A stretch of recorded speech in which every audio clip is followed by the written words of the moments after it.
सभी को सुप्रभातम, जय श्री कृष्ण।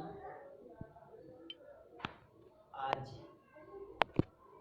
इस योग सत्र के चतुर्थ दिवस में हम लोग आ चुके हैं और लगातार पिछले 3 दिनों से हम और आप योग प्राणायाम का अभ्यास कर रहे हैं, आसनों का अभ्यास कर रहे हैं, सूक्ष्म व्यायाम का अभ्यास कर रहे हैं। आज हम लोग इस योग की कक्षा को शुरू करने से पहले अपनी स्थितियों को देख लें कि हम कैसे बैठे हैं, सीधे बैठे हैं कि नहीं। किसी एक आसन में सुखासन, सिद्धासन, पद्मासन, दंडासन, वज्रासन, कोई एक आसन आप लगा करके बैठ सकते हैं। जिनकी एज बहुत ज़्यादा है, जिनकी अवस्था बहुत ज़्यादा है, वो कुर्सियों पर भी बैठकर या फिर चौकी पर दीवार से टेक लेकर के भी वो बैठ सकते हैं। आप अपनी सुविधा अनुसार बैठें और बैठने के बाद हम दोनों हाथों को अंगुष्ठ के अग्रभागों से मिला लेते हैं। शेष 3 अंगुलियों को एक साथ मिला के रखते हैं। दोनों हाथों को आप धीरे धीरे घुटनों के नीचे ऊपर लाएं, हाथों को नीचे लाएं, घुटनों के ऊपर लगाएं। हथेलियां आसमान की ओर खुली होती है, इसका विशेष ध्यान देना। अब हमारा कमर, कंधा और गर्दन तीनों सीधा हो, इस बात का ध्यान रहे। हम लोग अपनी आंखों को बंद कर लेते हैं। योगी की कक्षा शुरू करने से पहले हम लोग अपनी ईश को, देवत्व को, इंसाल्लाह को, गाड को, वाहेगुरु को, परम पिता परमेश्वर और परमात्मा जो भी है, हम उनको नमन करते हैं, उनका ध्यान करते हैं। उनको याद करने के बाद हम आगे की ओर चलेंगे। तो आइए सीधे बैठ करके हम लोग खूब गहरी सांसों को भरते हैं। 3 बार भगवान का पावन और सबसे प्यारा ओमकार मंत्रों का जाप करते हैं।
कुछ देर शांत रहते हैं, मुख को बंद ही रखते हैं, आंखों को भी बंद रखना है। मन में शुभ संकल्प करें। संकल्प करते हुए हम लोग अपनी दोनों हाथों को पार्श्व भाग से खोलते हैं। 10 से 20 सेकंड आप रुकने के बाद अपनी दोनों हाथों को पार्श्व भाग से खोलते हुए मन में संकल्प करें कि इस ब्रह्मांड में, संसार में, इस पृथ्वी पर जो भी दिव्य औषधियाँ हैं, जो भी दिव्य वातावरण है, जो आनंदमय ऊर्जा एवं शक्ति के स्रोत है, वो सब हम लोग अपने हाथों में कलेक्ट कर रहे हैं। ऊपर हाथों को ले जाकर के अंगुष्ठ भाग से अंगुष्ठ को मिलाएं। शेष अंगुलियों को एक साथ मिलाते हुए आपस में दोनों हाथों को आप टच करें। फिर धीरे धीरे इसे नीचे की ओर लाते हैं और इसे फिर अपने मुखमंडल पे लगाते हैं। अपनी आभा मंडल पे आप इसे लगाएं। पूरा गले से होते हुए आप हाथों को नीचे लाए, चेस्ट से लगाते हुए मन में संकल्प हो कि दिव्य औषधियों का हम रसपान कर रहे हैं, उसे अपनी शरीर से स्पर्श करा रहे हैं, औषधियों को ग्रहण कर रहे हैं। धीरे धीरे नीचे की ओर आए, वापस थाई से होते हुए धीरे धीरे हम फिर से पैरों के पूरे पंजे के पास तक ले जाते हैं। फिर हाथों से मिलाएं, आप एक साथ कंधों को भी मिलाएं पूरा। फिर आप हाथ को पीछे ले जाएं, कमर से लगाएं, पूरे शरीर को आपके हाथ जहाँ जहाँ तक आसानी से पहुँच सके आप अपने हाथों को पूरे शरीर से स्पर्श कराते हुए हाथों को वापस यथास्थान की स्थिति में ले आएं। और अब सहजता पूर्वक हम और आप अपनी दोनों आंखों को खोल लेते हैं। तो चलिए, योग की कक्षा प्रारंभ करने से पहले हम लोग विशेष ध्यान देंगे कि हम लोग की जो योग के जो सत्र हैं, जो हम लोग योग की जो कक्षाएं कर रहे हैं, इसका हमें प्रतिदिन अभ्यास करना है। किसी एक चीज़ को अगर हम भूल जाते हैं या फिर हम किसी एक चीज़ को ध्यान में नहीं रख पाते हैं, तो उसके लिए हमको घबराना नहीं है। हम कोशिश ये करें कि जो भी पिछले 3 दिनों का अभ्यास है, उनमें जो भी चीज़ें हम और आपने मिल करके किया है, उसका आपको ध्यान रहना चाहिए और उसे हमें प्रतिदिन करना है। हम कुछ चीज़ों को 2 दिन ही कराते हैं, इसलिए कि आपकी वो दिमाग से विस्मृत ना होने पाए। तो हम चाहते हैं कि आप जो भी सीखें उसे भूलें नहीं और अपने जीवन में उसे बनाए रखें, क्योंकि उसका लाभ हमें और आपको तभी होगा जब हम और आप इसे नित्य प्रतिदिन करेंगे, ना कि 2 दिन, 3 दिन और 5 दिन कर लेने से हमें इसका कोई बहुत विशेष लाभ होने वाला नहीं है। तो हम चाहते हैं कि आप इसे निरंतर गति से प्रतिदिन करें। कभी इसके लिए आप खाली बैठना नहीं है कि नहीं, आज हमारा मन नहीं है, आज हमारी विचारधाराएं नहीं है और आज हम योगाभ्यास नहीं करेंगे। इसलिए कि फिर आप अगर 10 दिन, 1 हफ्ते करने के बाद बीच में अगर आप 1 दिन साधना को छोड़ देंगे, तो फिर आपको वहीं से शुरू करना पड़ता है। इस बात का ध्यान रखें। तो कोशिश करें कि अगर विषम परिस्थितियां न हो तो आप रोज योगी की साधना को निरंतर बनाए रखें। यही आपका योग निरंतर गति से करने वाला ही लाभ पहुंचा सकता है, अन्यथा रुक रुक कर बीच बीच में कभी कभी करने वाला योग हम लोगों के लिए लाभकारी सिद्ध नहीं होता है। तो आइए हम लोग प्राणायाम के ओर चलेंगे, क्योंकि अभी तक हम लोगों ने भस्त्रिका और कपाल भाती प्राणायाम किया है। 2 तरह का प्राणायाम हम लोगों ने किया है। आज हम लोग बाह्य प्राणायाम से फिर आगे बढ़ेंगे, क्योंकि प्राणायाम की जो भी पैकेज है हमें उसको भी पूरा करना है और सीखना है। तो हम 1-1 मिनट ही आपको पहला और दूसरा प्राणायाम भी कराएंगे, क्योंकि आपको याद हो जाए। तो ज़्यादा न कराते हुए 5 मिनट की साधना हम इसको नहीं कराएंगे, कम से कम 1 से 2 मिनट हम इसे कराएंगे। तो 1 से 2 मिनट जब हम इसे कर लेंगे तो फिर हमें वो याद रहेगा। तो हम चाहते हैं कि फिर आप 1 से 2 मिनट आराम से आंखों को बंद करके बिल्कुल सीधे बैठे, हाथों को ध्यान मुद्रा की स्थिति में बना के रखें, कमर, कंधा और गर्दन को एक शीर में रखते हैं, मुख पे पूरी प्रसन्नता, चेहरे पे कोई निराशा का भाव नहीं। आप 2 से 2.5 सेकंड में गहरी सांसों को लीजिए और फिर उन्हीं सांसों को धीरे धीरे हम छोड़ते हैं।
लगातार कर लीजिए आप। 1 से 2 मिनट जब आप करते हैं तो 10 से 12 स्टेप हम इसमें कर पाते हैं। भस्त्रिका प्राणायाम को आप 1 से 2 मिनट आज कर लीजिए, इसलिए कि हम इसे रोज करेंगे।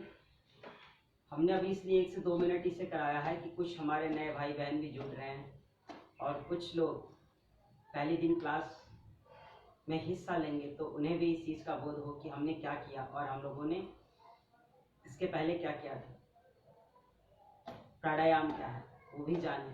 और जो लोग पहले दिन से लगे हुए हैं, जो पहले दिन से इसमें हिस्सा ले रहे हैं, वो प्रतिदिन कर भी रहे हैं और उन्हें मालूम है इसका नाम भस्त्रिका प्राणायाम है। तो हम 2 से 2.5 सेकंड में गहरी सांसों को भरते हैं, 2 से 2.5 सेकंड में सांसों को बाहर करने की कोशिश करते हैं। जब आप 1 मिनट करते हैं तो 10 से 12 बार आप भस्त्रिका प्राणायाम कर सकते हैं। इससे क्या होता है, समस्त कफ रोग, सांस रोग, दमा रोग का निदान होता है। फेफड़े मजबूत होते हैं। इससे इम्यून सिस्टम बढ़ाने में बहुत ही सहायता मिलती है। जिसकी इम्यूनिटी कमज़ोर हो वो प्रतिदिन इसे किया करे और 5 मिनट से लेकर के 10 से 15 मिनट तक वह कर सकता है। इसके बाद अगला प्राणायाम भी हम लोग 1 से 2 मिनट ही करेंगे, जिसका नाम है कपालभाति। कहते हैं जिस प्राणायाम को करने से मुखमंडल पे ओज, तेज, कांति, आभा, चमक की वृद्धि हो जाए, उस प्राणायाम का नाम है कपालभाति। करना कुछ नहीं है, मुख को बंद करके नासिका द्वारा सांसों को बाहर करना होता है। आप मुख को बंद कर लीजिए। 1 सेकेंड में 1 स्ट्रोक, 60 सेकेंड में 60 स्ट्रोक, इस बात का बहुत विशेष ध्यान रहे। और जब हम 1 मिनट में 60 स्ट्रोक नहीं लगा पाएं तो उस स्थिति में हमको घबराना नहीं है, क्योंकि हो सकता है किसी व्यक्ति का 1 मिनट में 40 स्ट्रोक ही लगे, 50 स्ट्रोक ही लगे। जिनको ब्लड प्रेशर की समस्याएं रहती हो वो बिल्कुल सामान्य गति से करेंगे, वो 1 मिनट में 35 से 40 बार भी करे तो पर्याप्त है। उन्हें बहुत तीव्र गति से या मध्यम गति से नहीं करना है। आइए, मुख को बंद कीजिए, नासिका द्वारा सांसों को बाहर करने की कोशिश कीजिए।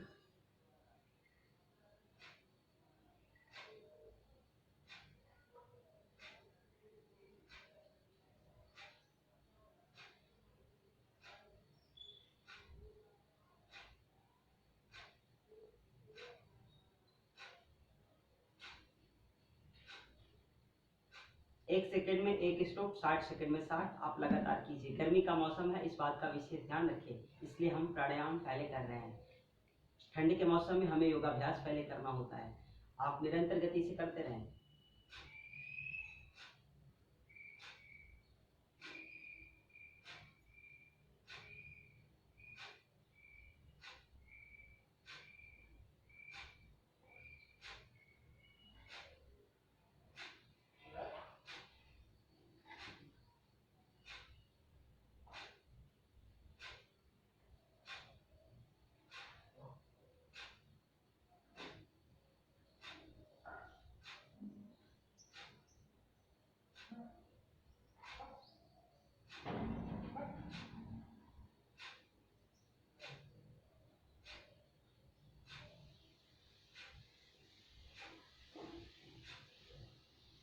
लगातार करते हैं।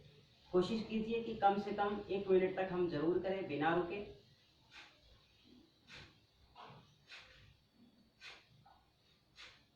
मुख को बंद करके नाक से हम केवल सांसों को बाहर करने की कोशिश करते हैं, इस बात का विशेष ध्यान रहे। और जब हम सांसों को बाहर करें तो हमें अपनी मुखमंडल को बिल्कुल प्रसन्नचित्त रखना है, उसकी आकृति को, उसके स्वभाव को परिवर्तित नहीं करना है, इस बात का हमें विशेष बोध होना चाहिए। तो यह है कपालभाति प्राणायाम। इसके बाद अगला प्राणायाम होता है वाह्य प्राणायाम, जिसे हम लोग त्रिबंध भी कहते हैं। हम इसके बारे में पहले दिन आप लोगों को थोड़ा विस्तार से बताए थे कि त्रिबंध क्यों कहते हैं, चूंकि इसमें 3 बंध होते हैं, मूल बंध, उड़ियान बंध और जालंधर बंध। तो आज हम इस प्राणायाम को करके भी देखेंगे। करना कुछ नहीं है, जिनके पैरों में दर्द हो रहा है वो अगर एक बार से सुई लगा के बैठे हैं तो वो पैरों की स्थिति को चेंज कर ले। कोई बहुत जरूरी नहीं कि वो एक बार बैठे और बिल्कुल सीधे ही बैठे रहें। आप अपनी सामर्थ्य अनुसार योगाभ्यास और प्राणायाम करें, आसन लगाएं।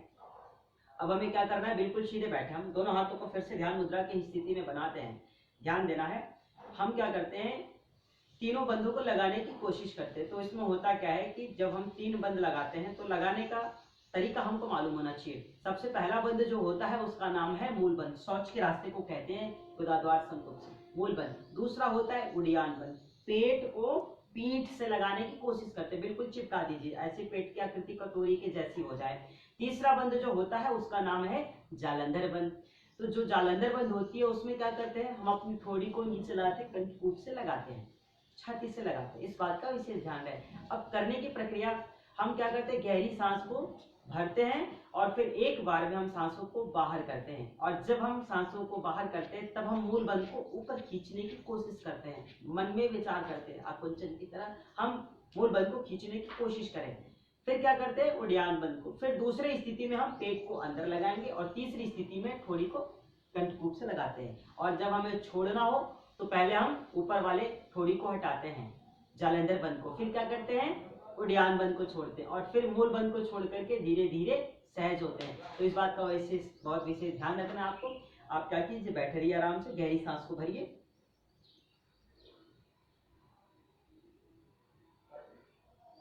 एक बार में हम सांसों को बाहर करते हैं। जैसे सांस को बाहर करेंगे मूल बंद को ऊपर की ओर खींचते हैं, लगाते हैं, मूल बंद लगाते हैं।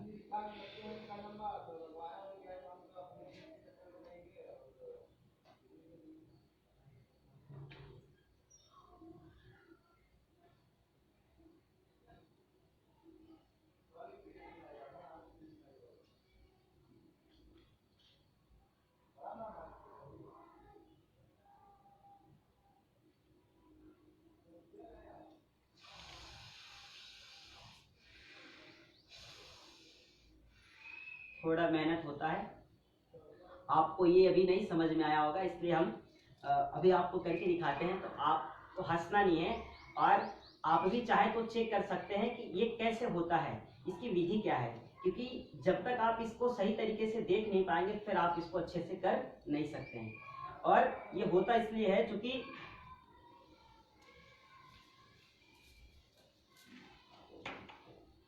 वायु प्राणायाम हम इसलिए करते हैं कि मन हमारा नाभि केंद्र से नीचे ना जाए, क्योंकि नाभि केंद्र के नीचे का सारा हिस्सा जो होता है बिल्कुल अशुद्ध माना जाता है। हम बैठ गए हैं आराम से,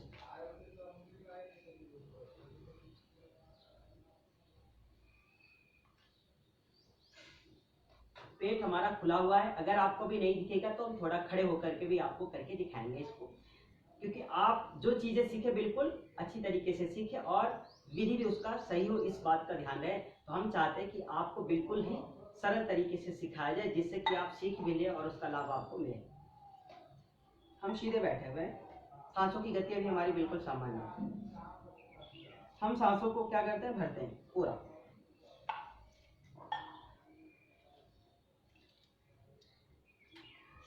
सीधे बैठ गए, हम सांसों को भरते हैं।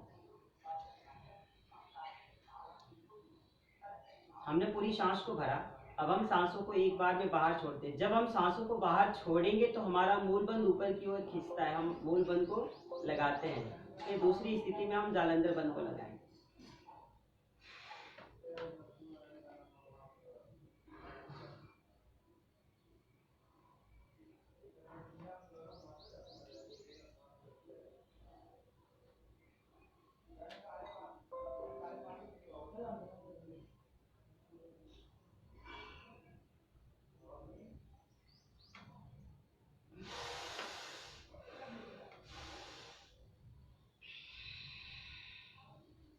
कोशिश कीजिए करने की, और आपको बहुत घबराने की जरूरत नहीं कि पेट अंदर नहीं जा रहा है।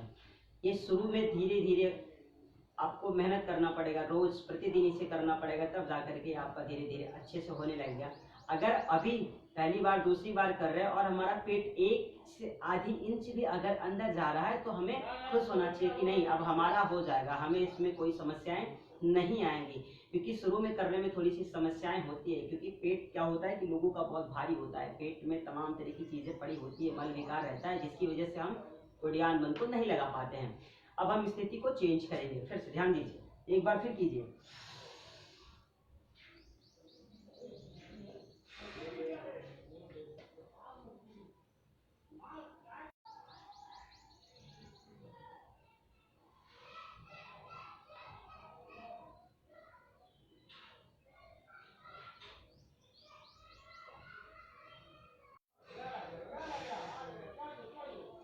तो ध्यान देना है इसमें, हम क्या करते हैं, 2 बार हमने किया, अभी आपको दिखाई हो सकता है अच्छी तरीके से ना दे रहा हो। अब इसे खड़े होकर के एक बार कर देते हैं जिससे कि आपको दिख जाए।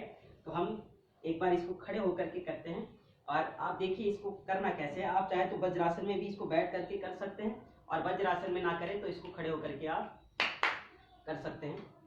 तो अब आप इसको ध्यान दीजिए, मैंने क्या किया, बिल्कुल सीधे हैं,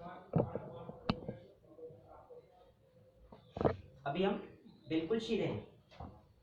अब हम क्या करते हैं, सांस को भरते, देखिए आप,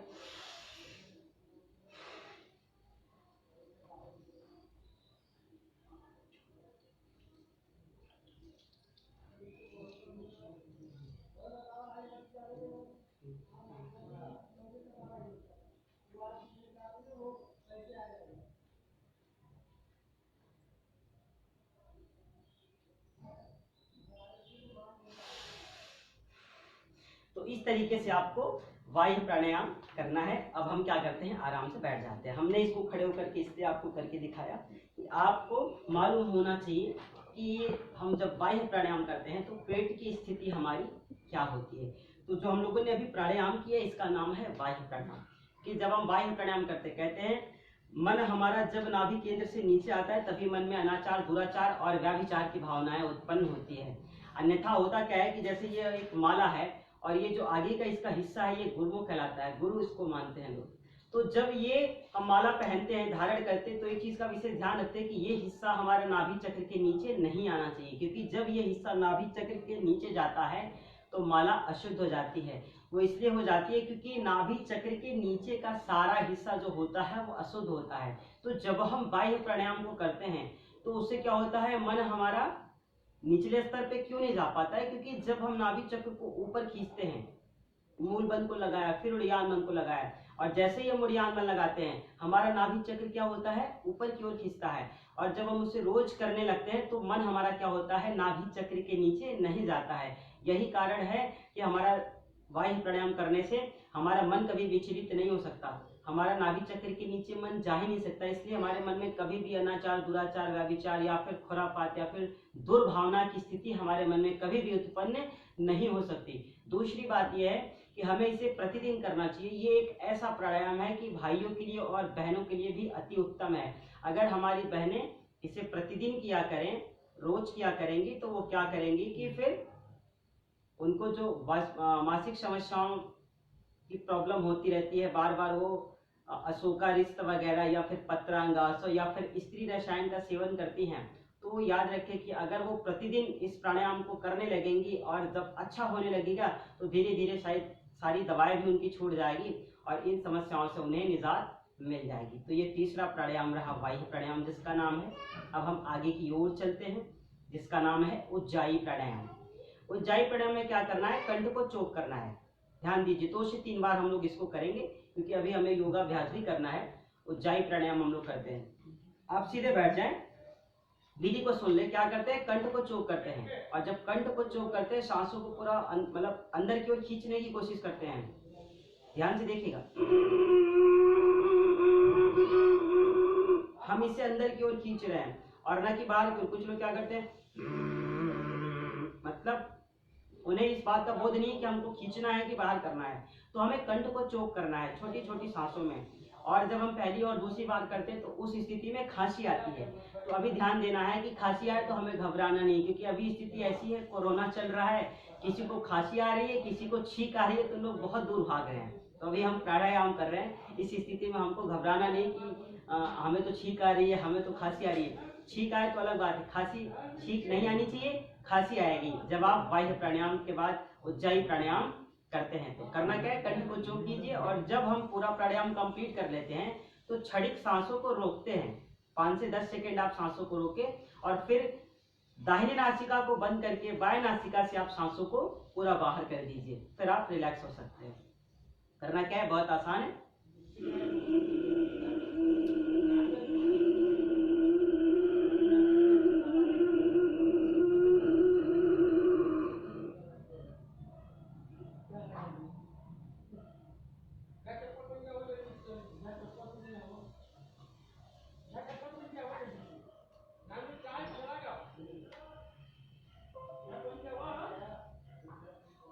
बाएं नासिका से सांसों को बाहर किया, एक बार फिर करेंगे। खांसी आ सकती है तो आप कोशिश कीजिए करने की, और अगर खांसी ना आए तो घबराने की बात नहीं, जबरदस्ती में खांसना नहीं है कि हमारा सही हो रहा है। तो एक बार फिर कीजिए, सीधे बैठ जाएं।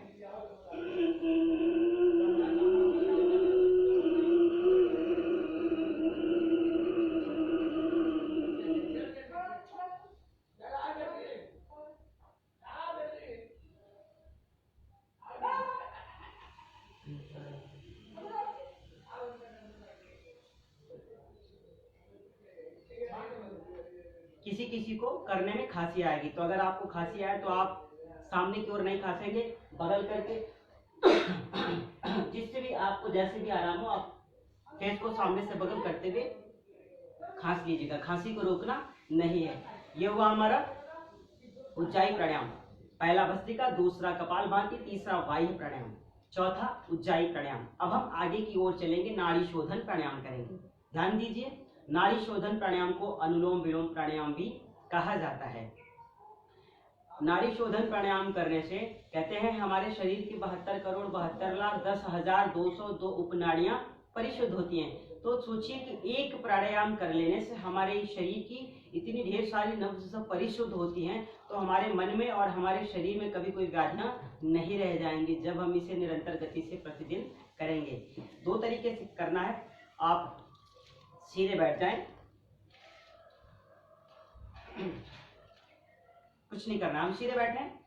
बाएं हाथ को आप बाएं पैर के घुटने पे लगाएं और दाएं हाथ को आप ऊपर लाएं। ध्यान दीजिए, अंगुष्ठ, तर्जनी, मध्यमा, अनामिका, कनिष्ठ। तो इसमें क्या करना है हमें, अब आप अपने हाथों को ऐसे कर लीजिए, चेक कर सकते हैं। अब आप अंगुष्ठ को खोल के रखिए, मध्यमा और अनामिका को एक साथ फोल्ड करके आप लगा लीजिए। तर्जनी और मध्यमा को हमने लगा लिया, अंगुष्ठ को मैंने सीधा रखा है, तर्जनी और मध्यमा एक साथ फोल्ड कर लिया, वायु मुद्रा की स्थिति में बनाइए। फिर मध्यमा के बाद तर्जनी मध्यमा छोड़ दीजिए, वहां अनामिका और कनिष्ठ, इनको क्या करते हैं, बिल्कुल सीधा रखते हैं। और हम फिर क्या करते हैं, दोनों हाथों को सीधे में रखते हैं। एक हाथ हमारा ऊपर रहता है, दूसरा हाथ हमारा नीचे रहता है।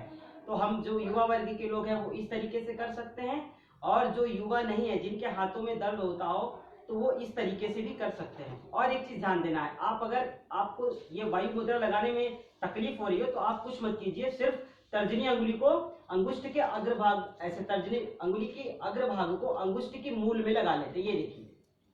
अब आप इसको लगा लीजिए और कनिष्ठ को छोड़ दीजिए, मध्यमा अनामिका को आप एक साथ मिला लीजिए। आप इस तरीके से भी कर सकते हैं, इसका ध्यान रहे आपको। करना क्या है, इसमें बहुत सरल होता है, आप ज्यादा देर तक कर सकते हैं। अब क्या करते हैं, हम इसको दाई नासिका पे रखिए, आप दाएं हाथ के अंगुष्ठ भाग को दाई नासिका पे रख दिया हमने। अब बाई नासिका से हम सांसों को भरते हैं।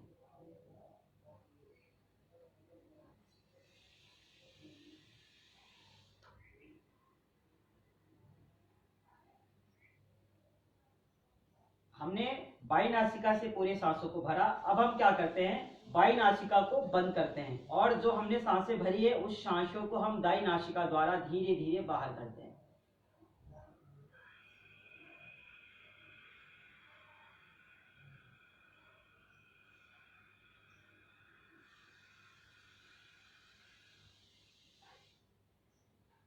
दाएं से हमने बाहर कर दिया। अब जिस तरफ से हम बाहर करते हैं उधर से फिर सांसों को भरेंगे। अब आप दाहिनी ओर से फिर सांसों को भरिए।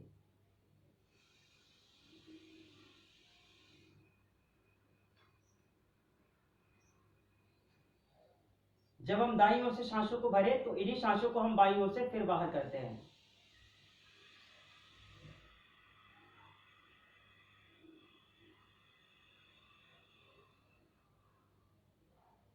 बाईं ओर से सांसों को लेके दाईं ओर से सांसों को बाहर किया, और फिर जब दाईं ओर से सांस भरे हम तो बाईं ओर से सांसों को बाहर करें। आप इसको इस स्थिति में भी कर सकते हैं, आराम से 2 से 3 बार कर लीजिए, ऐसे सीधे बैठ के कोशिश कीजिए। 2 मिनट कर ले हम लोग। बाईं ओर से सांसों को भरिए, दाईं ओर से सांसों को बाहर कीजिए।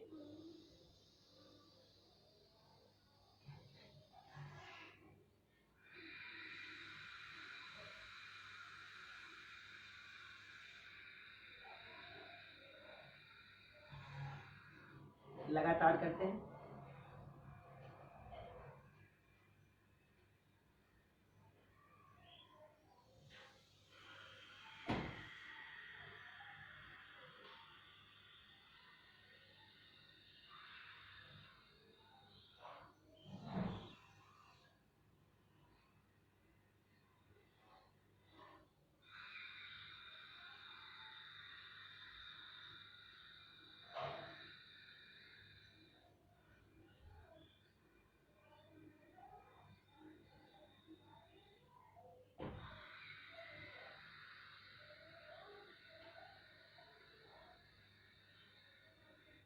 लगातार आप करते रहें 1 से 2 मिनट। ध्यान देना है, जब हम अनुलोम विलोम प्राणायाम करते हैं, कहते हैं कभी कभी अनुलोम विलोम प्राणायाम करने में कुछ लोगों को बहुत दिक्कतों का सामना करना पड़ता है। जैसे उनका नाक जाम होता है, सांसों को लेने में उन्हें बहुत तकलीफ होती है, तो वो क्या करें कि अपनी नाक को खोलने के लिए एक ही तरफ से सांस लें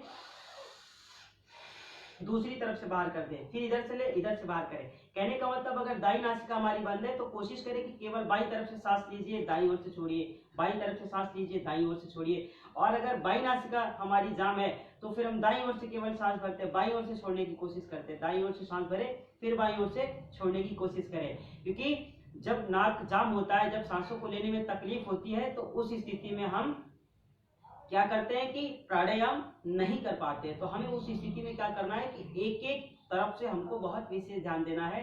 दूसरा ये कि अगर किसी का नाक जाम है या फिर डस्ट वगैरह है उसमें, तो क्या करे, एक वो हैंकी वगैरह रख सकता है पास में, एक कोई दस्ती ऐसे रुमाल पास में रखे और खूब जोर जोर से जितना गहरा आप सांस भर सकते हैं खूब बाहर कीजिए। अगर आपका डस्ट बाहर आ रहा है तो रोकिए मत, उसको पूरा बाहर कर दीजिए, क्योंकि जब तक डस्ट बाहर आपका नहीं होगा उससे आप अच्छी तरीके से नहीं कर सकते हैं। तो इस बात का विशेष ध्यान रहे कि जब हम अनुलोम विलोम प्राणायाम करें तो इससे बहुत लोगों को, जिनका शुगर लेवल नहीं ठीक है, जिनका बीपी कम ज्यादा होता रहता है, जिनको माइग्रेन की समस्या है, जिनका चित्त शांत नहीं रहता है, वो लोग इससे प्रतिदिन किया करें। और जिनको साइनस की समस्या हो जाए, साइनोसाइटिस हो जाए, नजला हो जाए, जुकाम हो जाए, तो वो लोग अगर प्रतिदिन इसको 10 से 15 मिनट जब करने लगेंगे तो फिर क्या होता है कि उसमें लाभ होता है। दूसरा ये कि इससे हमारा फेफड़ा और हृदय जो है ये बिल्कुल मजबूत होता है, इसमें पंपिंग होती है जब हम सांस को लेते हैं और छोड़ते हैं, जिसकी वजह से ये प्रतिदिन अगर हम 5 से 10 मिनट करना शुरू कर दें तो हमारा ये बहुत मजबूत हो जाता है। ये हो गया हमारा अनुलोम विलोम प्राणायाम, 5वें नंबर का प्राणायाम था। आगे हम करेंगे भ्रामरी प्राणायाम। इसको भ्रामरी इसलिए कहा जाता है कि आप भंवरा जानते होंगे, भंवरा जो होता है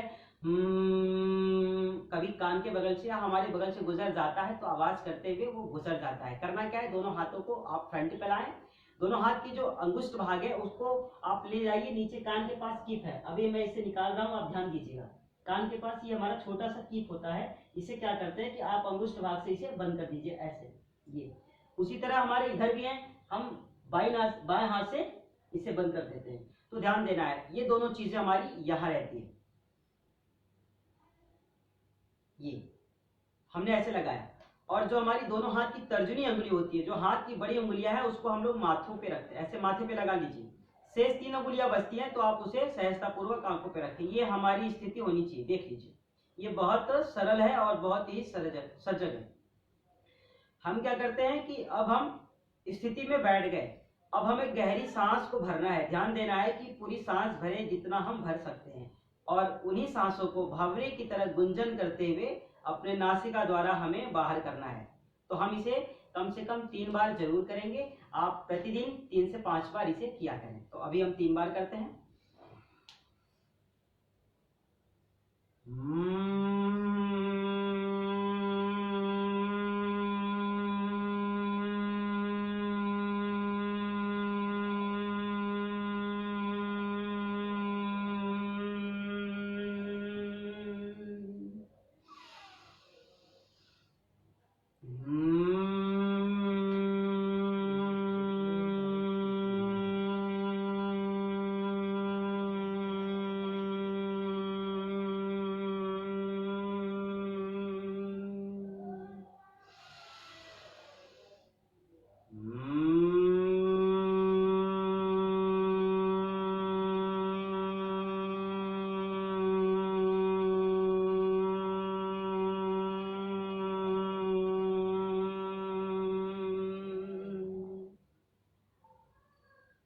आंखों को बंद ही रखते हैं, दोनों हाथों को आप नीचे की ओर लाएं, दोनों हाथों को हम नीचे ले आते हैं, ध्यान मुद्रा की स्थिति बनाए रहें, आंखों को अभी बंद ही रखना है, कुछ नहीं करना है, क्षणिक शांत रहते हैं आप 10 से 20 सेकंड बिल्कुल शांतित अवस्था में रहें।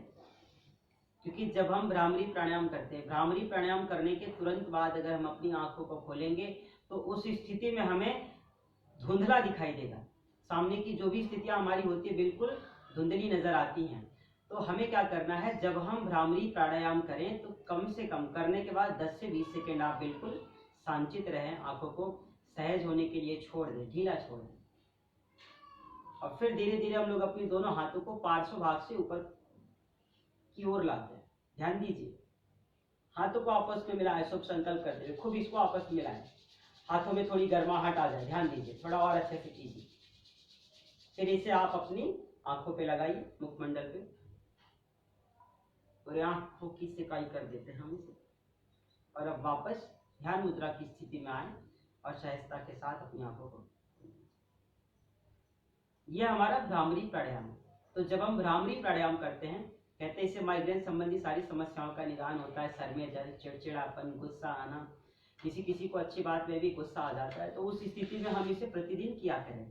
दूसरा ये कि अगर हमारे घर में छोटे बच्चे, उनकी याददाश्त कमजोर है, वो बार बार किसी चीज को पढ़ते हैं तो भूल जाते हैं, पढ़ते हैं भूल जाते हैं, तो उस स्थिति में हम लोगों को एक चीज ध्यान देना है कि हम उन्हें भी इसे कम से कम रोज 5 से 7 बार या फिर 7 से 11 बार कराने की कोशिश करें, या फिर उनको अपनी सानिध्य में बैठाकर कराएं, जिससे कि उनकी भी मेधा शक्ति बिल्कुल तीव्र हो जाए। ये हो गया 6 नंबर का प्राणायाम। अब हम आगे चलेंगे, उद्गीत प्राणायाम भी कर लेंगे। उद्गीत आपको पता ही है, हम लोग शुरुआत में 3 बार जैसे ओमकार करके कक्षा की शुरुआत करते हैं, वैसे ही उद्गीत में हमें ओमकार करना रहता है। तो आइए हम 3 बार ओमकार कर लेते हैं।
सहज हो जाएं, सांसों की गति को सामान्य कर दीजिए।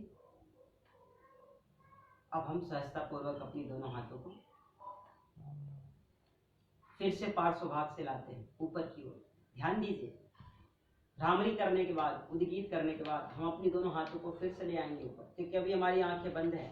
हाथों को आपस में मिलाएं, आप हाथों में थोड़ी गर्माहट आए, फिर इसे आप अपनी आंखों पे लगाए, सिकाई कीजिए, चेहरे पे लगाइए, और अब आप सीधे बैठ जाए। तो हम लोगों ने भस्त्रिका, कपालभाति, बाह्य प्राणायाम, उज्जाई, अनुलोम विलोम, भ्रामरी और उद्गीत, ये 7 प्राणायाम हम लोगों ने किया। 8वां प्राणायाम हमने बताया था कि प्रणव प्राणायाम या फिर शांति पाठ। प्रणव प्राणायाम में क्या होता है कि हम ध्यान की स्थिति में बैठते हैं और आंखों को बंद करके किसी एक मुद्रा को लगा करके सांसों की गति पे ध्यान देते हैं। श्वासों की साधना के साथ ईश्वर की आराधना करना होता है। इसमें हम जब प्राणायाम करते हैं, प्रणव प्राणायाम, तो बिल्कुल शांतित हो जाते हैं, सिर्फ अपनी सांसों को देखते हैं। और जब हम बैठ करके सांसों पे ध्यान करते हैं, केवल सांसों को लेना है और छोड़ना है, लेना है और छोड़ना है, तो धीरे धीरे उस स्थिति में हम पहुंच जाते हैं कि जब हमारे सांसों की गति बिल्कुल सूक्ष्म हो जाती है, और सूक्ष्म से फिर धीरे धीरे अति सूक्ष्म हो जाती है, जिससे कि क्या होता है कि अगर हम अपनी नासिका के पास जलता हुआ दीपक रख दें तो उस दीपक की लौ हिल ना सके, वो बुझे नहीं। या फिर हम कोई रुई का फाहा अपनी नासिका के पास ले आते हैं तो वो हिलता नहीं है, वो होती है प्रणव प्राणायाम की स्थिति। तो ये 8 प्राणायाम हो गया। और अब आप अपनी पैरों को सीधा खोल दीजिए। पैरों में आपके बहुत दर्द हो रहा है, हम लोग बहुत देर से बैठे हैं, थोड़ा पैरों वाला सूक्ष्म व्यायाम करके फिर हम आगे चलेंगे, आसनों की ओर बढ़ेंगे। तो हमें इस बात का बहुत विशेष ध्यान देना है।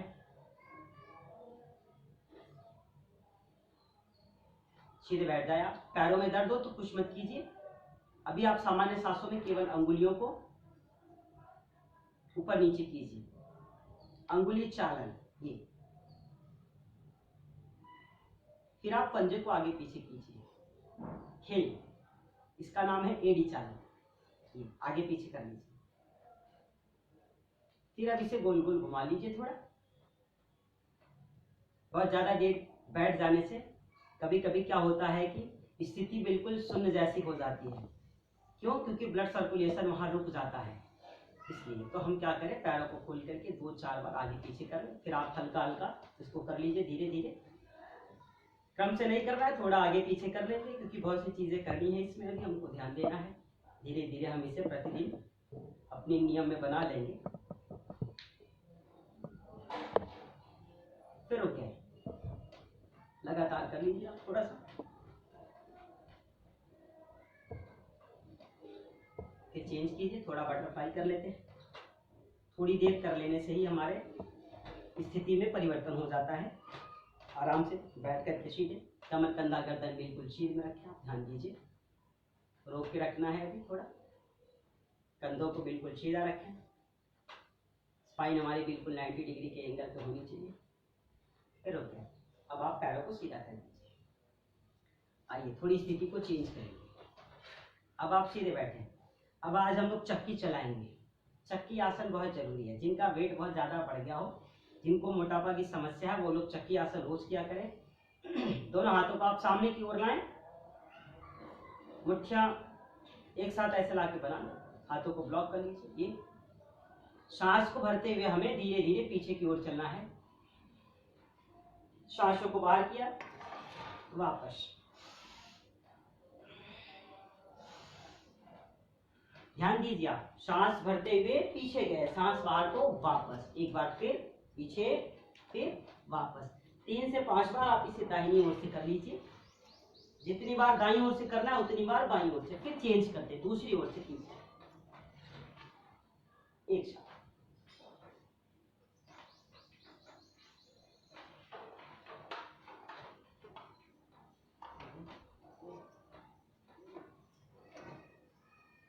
तीन से 5 बार दाईं ओर से, 3 से 5 बार आप इसे बाईं ओर से कर सकते हैं। फिर आप दोनों पैरों में थोड़ा जगह बनाएं, फिर से जितना आप बना सके सामर्थ्य अनुसार।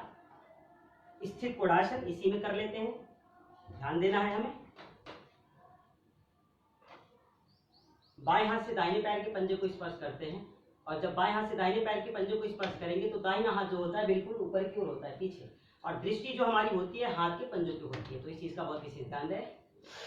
सांस को भरिए, एक साथ पीछे ले जाइए, सांसों को बाहर किया, वापस सामान्य स्थिति में। फिर सांस को भरिए,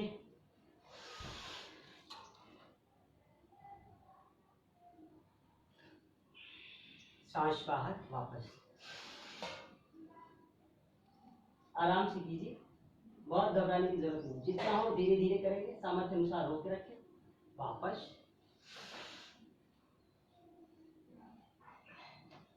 अब आप क्या करें कि इसको सामान्य सांसों में दाईं ओर बाईं ओर फिर पूरा कीजिए आराम से।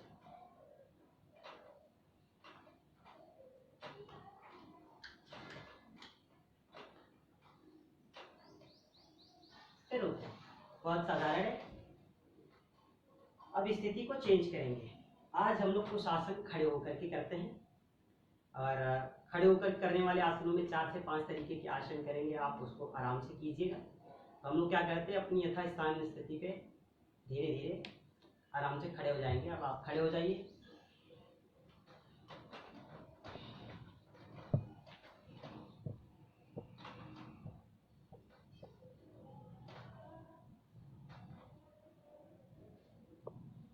हम लोग सीधे खड़े हैं। अभी हमें करना है ताड़ासन। तो जब हम ताड़ासन करते हैं, ताड़ासन हाइट को इंक्रीज करने के लिए होता है, लंबाई को बढ़ाने के लिए होता है। तो जब हम ताड़ासन करें, इसका हमको विशेष ध्यान रहे कि हम अपने हाथ और पैर की जो पंजों की स्थिति होती है हमारे, उसका बहुत विशेष ध्यान रखना है। हम दोनों पैर के पंजों को बिल्कुल मिला लेते हैं, ध्यान दीजिए। दोनों हाथों को थाई की साइड में लगा लिया, स्थिति बिल्कुल सामान्य है। अब क्या करेंगे, धीरे धीरे हम लोग अपनी दोनों हाथों को पार्श्व भाग से खोलते हैं, सांस भरते हुए धीरे धीरे हाथों को चेंज किया। अब आप इसे ऊपर की ओर ले जाएं, पूरा ऊपर ले जाएं, थोड़ा और, थोड़ा और।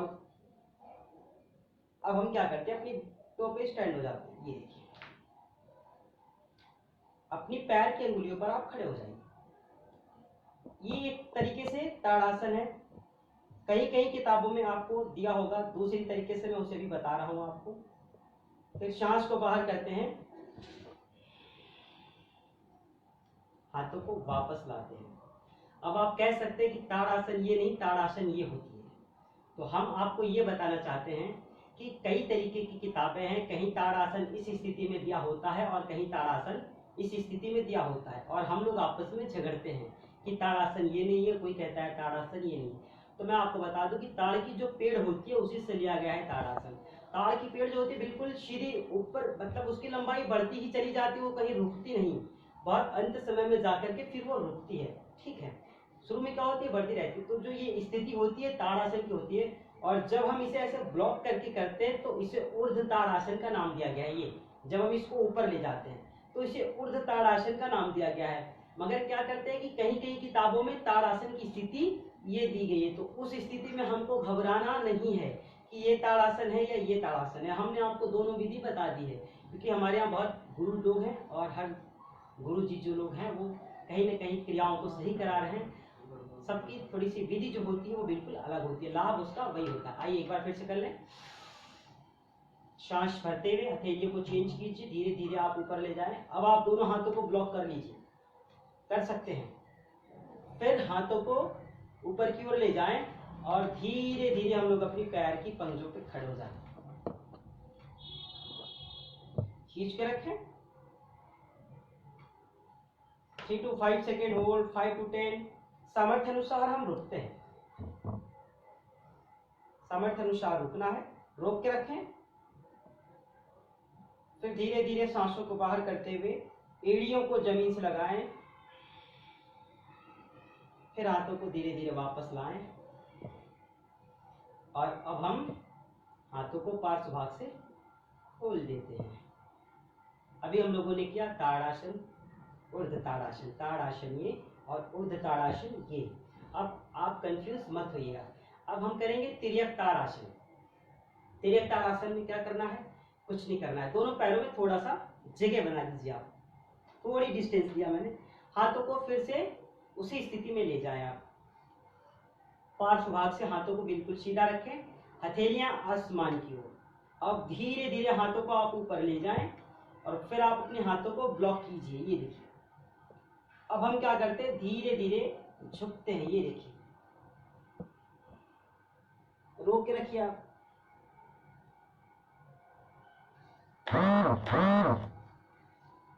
वापस, अब इसे फिर दूसरी ओर ले चलें।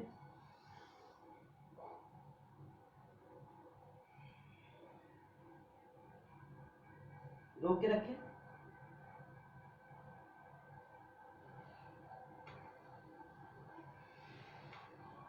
एक बार फिर सांस बाहर करते हुए आप नीचे लाइए, रोक के रखिए। कम से कम 2 बार करना जरूरी है। वापस, एक बार फिर किया हमने, धीरे धीरे दूसरी ओर लाएं, फिर वापस। अब हाथों को चेंज कर दिया। बच्चों के लिए बहुत जरूरी और बहुत अच्छा आसन है, और बच्चों के साथ साथ जिनका वेट बहुत ज्यादा रहता है, जिनका ये कूल्हा कमरा जैसा होगा, कभी कभी होता है, आप लोगों ने किसी किसी को देखा होगा, पेट जो होता है बिल्कुल पलिया जैसा, इतना मोटा मोटा बड़ा बड़ा, और जो ये कमर के बगल का जो हिस्सा है, ये कूल्हा जो होता है बिल्कुल होता है। इसका विशेष ध्यान रखें आप। अब हम इसके बाद चेंज करेंगे, हमारी स्थिति यही रहती है। अब हम करेंगे कटी चालाना आसन।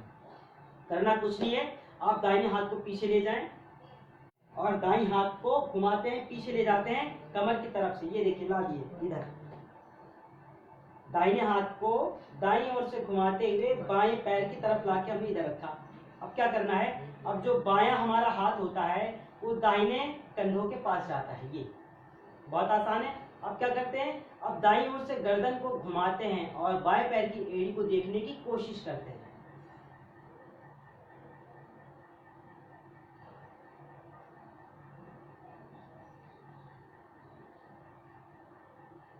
वापस गर्दन सीधी, फिर धीरे धीरे स्थितियों को चेंज करेंगे। अब हम क्या करेंगे, अब बाएं हाथ को पीछे ले जाते हैं, दाहिनी तरफ से लाके इधर लगा देते हैं। ये देखिए, बहुत आसान है।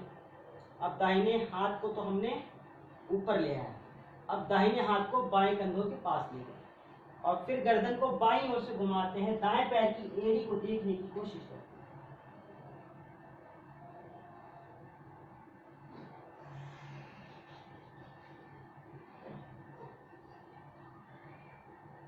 फिर गर्दन सीधी, एक एक बार फिर कीजिए।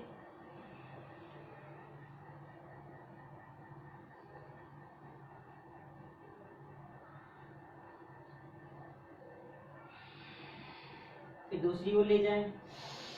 एक स्टेप को कम से कम 2 से 3 बार आपको जरूर करना है, इस बात का बहुत विशेष ध्यान रखना।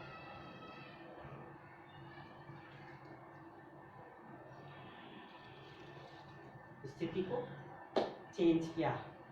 अब वापस चलते हैं अगली ओर। अब हम क्या करेंगे, सीधे खड़े हो जाते हैं। देख लीजिए, सीधे खड़े हो गए। करना क्या है, बहुत साधारण है। आप 2 से 3 बार कीजिए पादहस्तासन। बच्चों को हाइट को बढ़ाता है और हम उसी के लिए बता रहे हैं, बच्चों के लिए विशेष। तो इसमें क्या करेंगे कि हम पादहस्तासन 2 से 3 बार करेंगे। दोनों पैर के पंजों को मिला लेते हैं, दोनों हाथों को हम थाई के पास लाते हैं। गहरी सांस भरते हुए ध्यान देना है, हाथों को हम खोलते हैं और धीरे धीरे सामर्थ्य अनुसार पीछे की ओर ले जाते हैं। और जब सांसों को बाहर करना हो तो वापस हाथों को पीछे से आगे की ओर लाते हैं और धीरे धीरे हाथ की पंजों को पैर के पंजों से मिला दीजिए। हो सके तो आप पैर के पंजों के पीछे वाली स्थिति को पकड़ें। बहुत आसान है। हम क्या करेंगे, इस तरीके से खड़े हो सकते हैं। ध्यान दीजिएगा, हमने दोनों हाथ नीचे से ऊपर उठाया, सांस भरते हुए देखिए।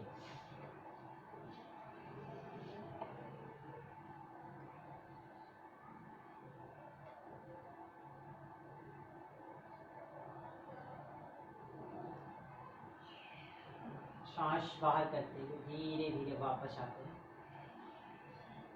इसको लगाइए। पहले ये आसान है, पैर का पंजा लग जाए। फिर क्या करते हैं कि हम अपने ललाट को घुटनों से लगाने की कोशिश करते हैं। जो हमारा हेड होता है हम उसे नी से लगाने की कोशिश करते हैं। तो आप दोनों स्थितियों में कर सकते हैं। इसको ऐसे भी कर सकते हैं और हो सके अगर पकड़ में आए आपके हाथ तो आप इसको पीछे ले जाइए इस स्थिति में और फिर अपनी हेड को नीचे लगाएं। ऊपर, फिर धीरे धीरे एक बार फिर पीछे जाएं। अब मैं फ्रंट से करके दिखाती हूँ।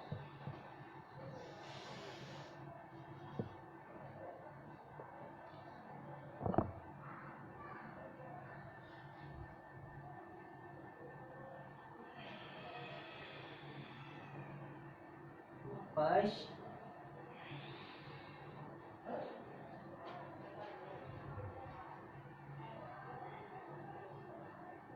गर्दन सीधी, हाथों को फिर आप धीरे धीरे ऊपर से लाएं और दोनों हाथों को पार्श्व भाग से खोल दीजिए। इतना तो बच्चों को प्रतिदिन करना है और इतना करने के बाद आप थोड़ा सा व्यायाम इसमें हल्का कर लीजिएगा। दोनों पैरों को खोल के रखें, दोनों हाथों को आप फ्रंट पे लाएं, हाथों की मुट्ठियां बिल्कुल बनी हो। सांस भरिए, दाईं ओर घूमिए, वापस, फिर बाईं ओर,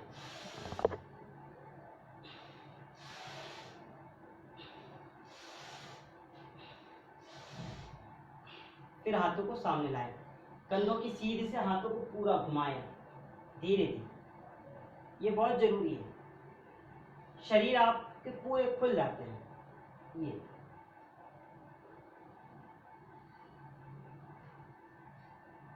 हल्की हल्की चीजें बहुत जरूरी है। फिर चेंज कीजिए। आप 2-4 स्टेप 5 स्टेप ये प्रतिदिन किया कीजिए। फिर हल्का हल्का आप ऐसे कीजिए। आपको जॉगिंग अभी नहीं करना है, सिर्फ हल्का हल्का इसको कर लेते हैं ये। फिर इसके बाद थोड़ा आप जंप कीजिए ये।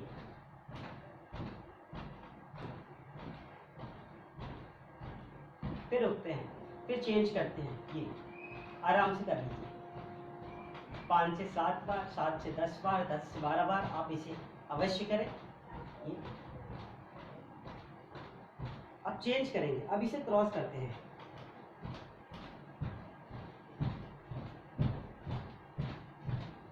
ये रोज करना है, क्रॉस कीजिए। फिर चेंज, अब साइड से ये।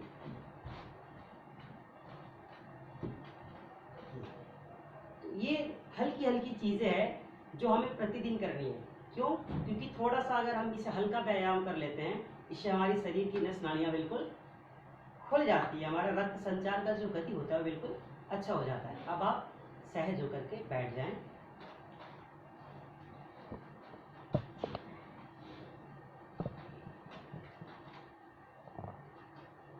अब हम क्या करते हैं, अभी हल्का सा व्यायाम किया तो आप सीधे बैठ करके 10 से 20 बार गहरी सांस लीजिए और छोड़िए।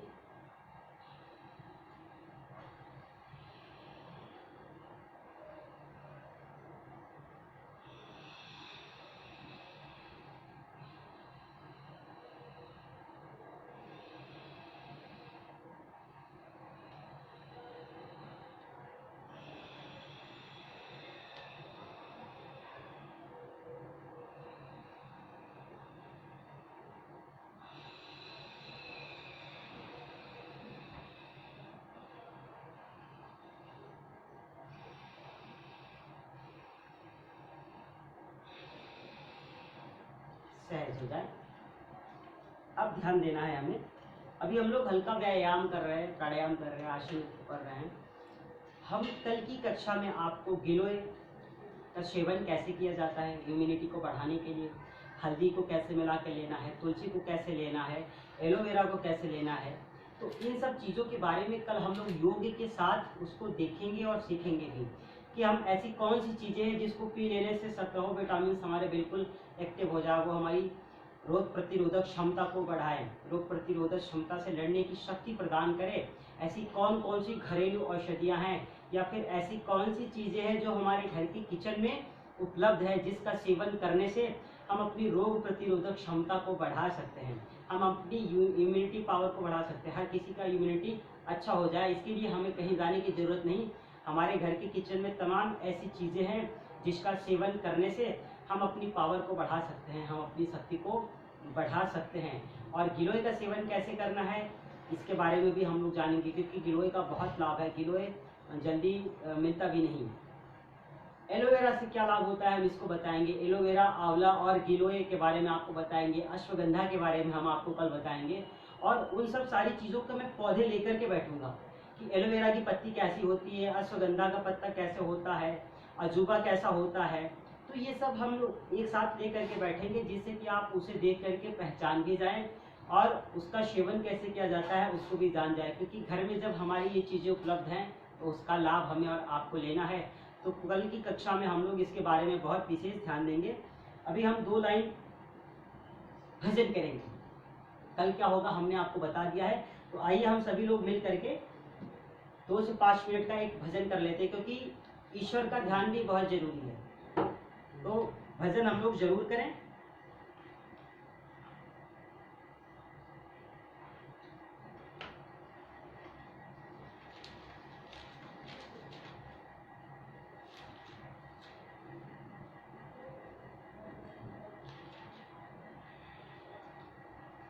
हर समय हमें ईश्वर की कार्य के लिए ही सचेत रहना चाहिए, क्योंकि जो भी कार्य हम कर रहे हैं सब ईश्वर के लिए कर रहे हैं, जो भी हमारा कार्य हो सब ईश्वर के लिए हो, और हर कार्य हमारी एक साधना होनी चाहिए, हर कार्य हमारा पूजा होना चाहिए। क्योंकि अगर हम कार्य को पूजा समझ करके करते हैं और ईश्वर के लिए समर्पित करके जब हम कार्य को करना शुरू कर देते हैं तब उसका लाभ हमें मिलता है। तो वही है, साधना की राह पे चलना कठिन, रोकेंगे साधक तुझे लाखों विघ्न। 4 लाइन हम लोग करेंगे। साधना की राह पर चले ना कठिन, साधना की राह पर चले ना कठिन, रोकेंगे साधक तुझे लाखों विघ्न, साधना की राह पे चले ना कठिन, साधना की राह पर चले ना कठिन, हर कदम हर मोड़ पर है इम्तिहान, चप्पे चप्पे पड़ खड़े रहे जन यहाँ, आँख झपकी तो लुटा जीवन मन का धन, आंख झपकी तो लुटा जीवन का धन।